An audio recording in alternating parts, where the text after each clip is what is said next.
बिस्मिल्लाहिर्रहमानिर्रहीम। अस्सलाम वालेकुम। आज का टॉपिक जो हमने डिस्कस करना है वो ग्रुप थ्री से रिलेटेड है।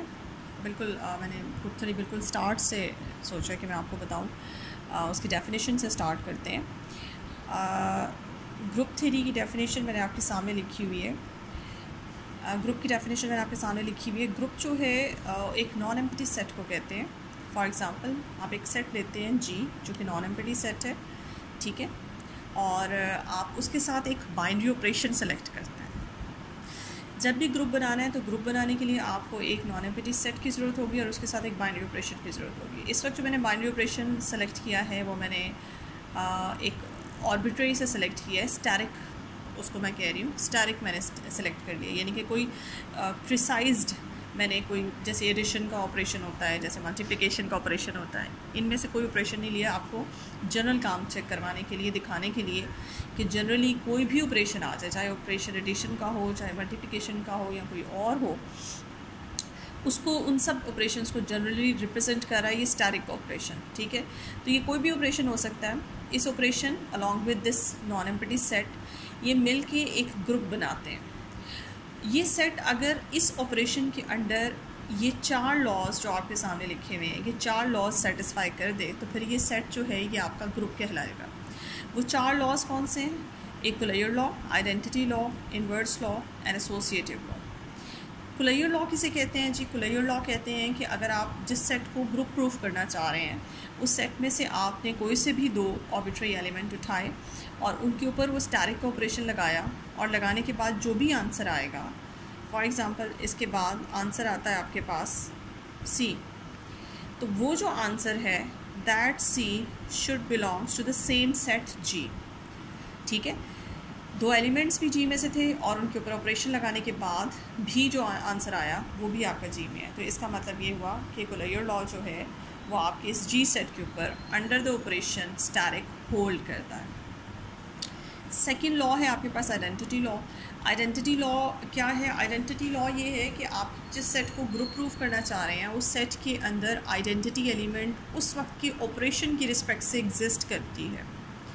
अब जैसे मैं आपको एक मिसाल दूं कि आइडेंटिटी एलिमेंट की डेफिनेशन से तो आप डेफिनेटली वाकिफ़ होंगे कि आइडेंटिटी एलिमेंट की डेफिनेशन, आइडेंटिटी एलिमेंट होता क्या है। आइडेंटिटी एलिमेंट एक ऐसा एलिमेंट होता है आपके पास नंबर्स में जो बाकी एलिमेंट्स की आइडेंटिटी को बरकरार रखता है। यानी कि अगर आप उस एलिमेंट को किसी भी दूसरे एलिमेंट के साथ ऑपरेट कराते हैं तो आंसर में आपके पास जो दूसरा एलिमेंट है वो एज इट इज़ रहता है। जस्ट लाइक मैं आपको एक मिसाल दूंगी, जैसे आइडेंटिटी एलिमेंट, जैसे 1 की एक मैं मिसाल दूँ। 1 को आप किसी भी नंबर के साथ मल्टीप्लाई कराएं, चाहे जगह बदल के मल्टीप्लाई कराएं, आंसर आपका x ही आएगा। तो 1 ने x की आइडेंटिटी को बरकरार रखा। इसी तरह से 0 जो है वो किसी भी नंबर में ऐड हो या वो नंबर 0 में ऐड हो, आंसर में आपके पास x ही आएगा। 0 ने भी इस एलिमेंट की आइडेंटिटी को बरकरार रखा, but the operation is different.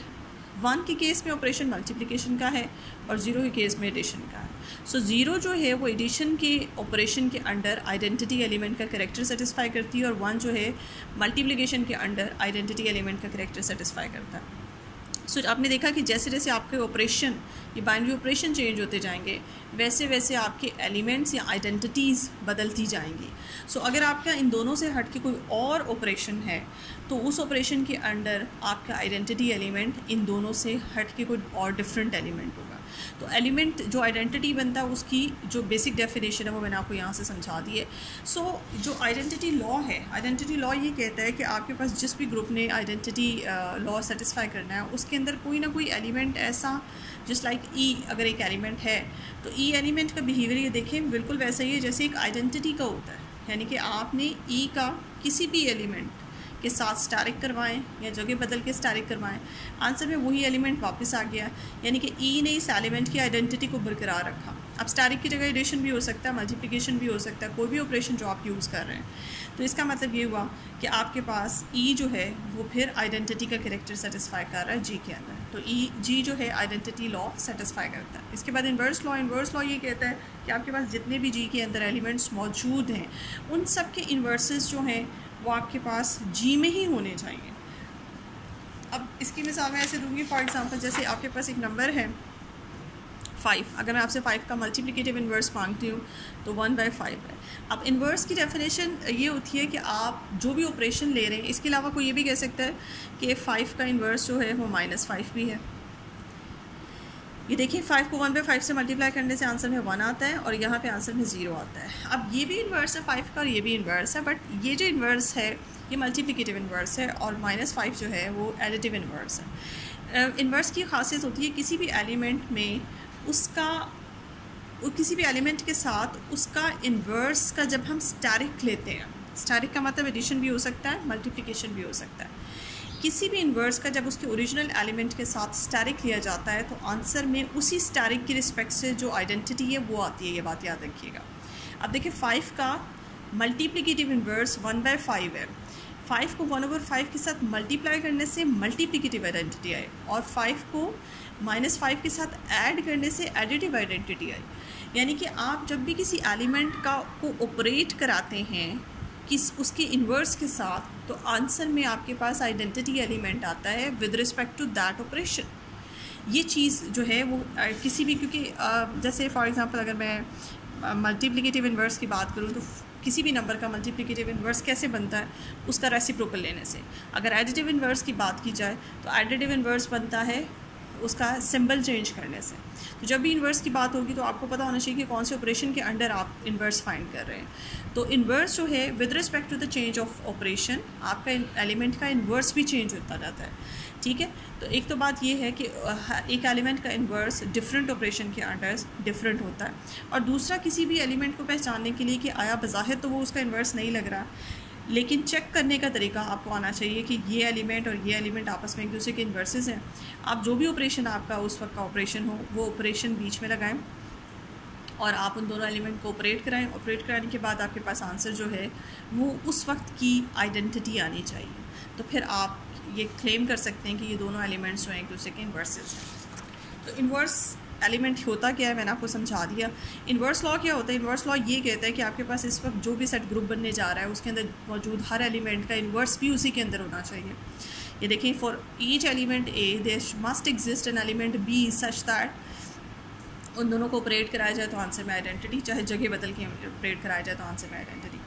अच्छा, ये जो है लेफ़्ट यहाँ से राइट इन्वर्स है और ये लेफ़्ट इन्वर्स है, यानी कि वो राइट साइड से भी मल्टीप्लाई कराया जाए, लेफ़्ट साइड से भी मल्टीप्लाई कराया जाए तो आंसर में आइडेंटिटी आना चाहिए। इसी तरह से आपके पास आइडेंटिटी लॉ है। आइडेंटिटी को किसी एलिमेंट से राइट से मल्टीप्लाई कराएं या लेफ़्ट से मल्टीप्लाई कराएं, आंसर में वही एलिमेंट वापस आना चाहिए। तो ये लेफ़्ट आइडेंटिटी है और यहाँ से राइट आइडेंटिटी, ये राइट इन्वर्स है और यहाँ से लेफ़्ट इन्वर्स। ठीक है जी।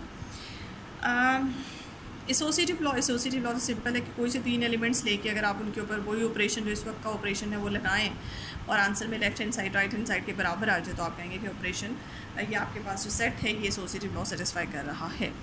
अब ये चारों लॉज किसी सेट के अंदर अंडर अ स्पेसिफिक ऑपरेशन, जो भी आपका ऑपरेशन उस वक्त मैंशनड होगा उसके अकॉर्डिंग आपका ये सेट अगर ये चारों लॉ सेटिस्फाई कर देता है तो फिर वो आपका जो सेट है then we can say G under the operation of asterisk is a group. ठीक है जी, ये आपका ग्रुप बन गया। अब आते हैं आगे ग्रुप की टाइप्स। ये तो हमारे पास था simple group.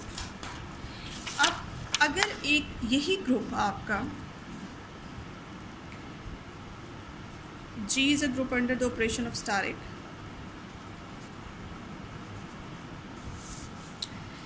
if G satisfies commutative law, यानी कि आपकी जी के अंदर पहले 4 लॉज मौजूद हैं और 5वां लॉ जो है अगर कम्यूटेटिव लॉ का भी है, कम्यूटेटिव लॉ भी आ जाए। अब कम्यूटेटिव लॉ क्या होता है? For all the pair of elements from the G A asterisk B should be equals to B asterisk A. समझ आ गई कि आपका जो भी इस वक्त का ऑपरेशन है, चूँकि हम स्टैरिक ऑपरेशन मान रहे हैं तो ए का बी के साथ और बी का ए के साथ, यानी कि जगह बदल के अगर आप, क्योंकि कम्यूटेटिव लॉ तो आपको पता ही होगा इन जनरल कैसे उसको प्रूव किया जाता है, तो वही commutative law under the operation mentioned जो भी ऑपरेशन है उसके अकॉर्डिंग आप लगाएं तो आपके पास ये होल्ड करना चाहिए। तो अब आपका ये ग्रुप जो 4 कंडीशंस पहले सेटिस्फाई करता है और 5वीं ये अगर आ जाए तो फिर उस ग्रुप को सिंपल ग्रुप नहीं कहते, उसको कम्यूटेटिव ग्रुप कहते हैं या अबेलियन ग्रुप कहते हैं। नाउ जी जो है वो कम्यूटेटिव ग्रुप है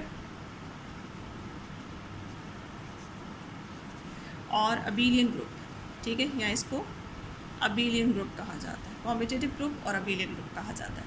तो ये आपके पास अबेलियन ग्रुप की डेफिनेशन थी। अब इसके साथ ही आप डिफरेंट आपकी रूटीन लाइफ में, जनरल लाइफ में बहुत से ऐसे सेट्स हैं जिनको आप चेक कर सकते हैं कि वो ग्रुप हैं कि नहीं हैं, जैसे कि आपका कॉम्प्लेक्स नंबर्स का सेट, जैसे कि आपका रियल नंबर्स का सेट, इंटीजर्स, नेचुरल नंबर्स हैं, रैशनल नंबर्स हैं, इर्रेशनल नंबर्स हैं, आप इन्हें इस तरह से भी लिख सकते हैं, इर्रेशनल नंबर्स हैं, और भी बहुत से सेट्स हैं, ऑड नंबर्स का सेट है, इवन नंबर्स का सेट है।